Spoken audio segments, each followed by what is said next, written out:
Kamu Gen Z? Wajib nonton video ini sampai akhir karena ada tips underrated yang bisa bikin kamu nambah wawasan soal keuangan. Bener nggak sih?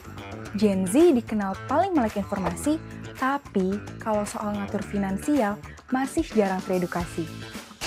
Nah, ada 3 cara sederhana untuk atur finansial masa depan biar hidup kamu lebih nyaman tanpa harus nunggu mapan. Pertama, bedain keinginan dan kebutuhan. Mulai dari hal kecil dulu, belajar bedain mana yang kita pengen dan yang kita perlu. Hal ini bukan tanpa alasan loh Sobat Syariah.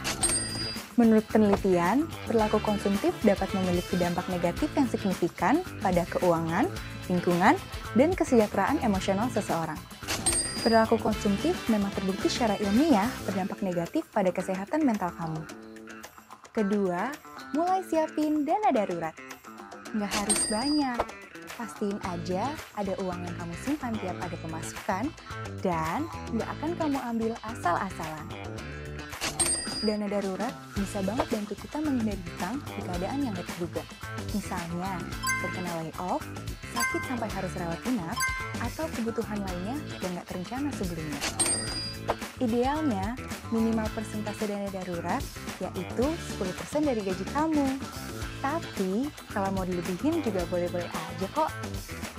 Ketiga, yang jarang banget dibahas, proteksi atau pelindungan diri. Ingat, hari akhir itu nggak ada di kalender. Meskipun masih muda, bukan berarti terhindar dari risiko atau musibah yang tak terduga. Kabar baiknya, kita nggak perlu nunggu mapan untuk lebih peduli sama perlindungan diri sambil kelola keuangan. Kamu bisa menemukan banyak pilihan proteksi yang sesuai dengan dompet kamu. Contohnya, Perusahaan Syariah dari Prudential Syariah Indonesia. Selain jadi solusi bijak kelola keuangan, Perusahaan Syariah juga bisa jadi alternatif perlindungan dan kesehatan yang bisa bikin kamu bebas dari rasa khawatir dompet kekeringan.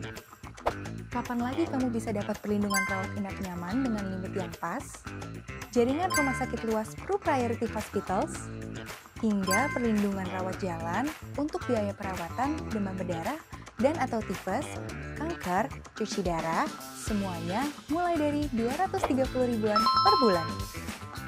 Yuk, mulai jadi Gen Z yang bijak kelola finansial, karena hidup nyaman di masa depan dimulai dari hal-hal sederhana dan gak perlu nunggu momen mapan. Kamu punya tips kelola keuangan lainnya nggak? Share di komentar ya!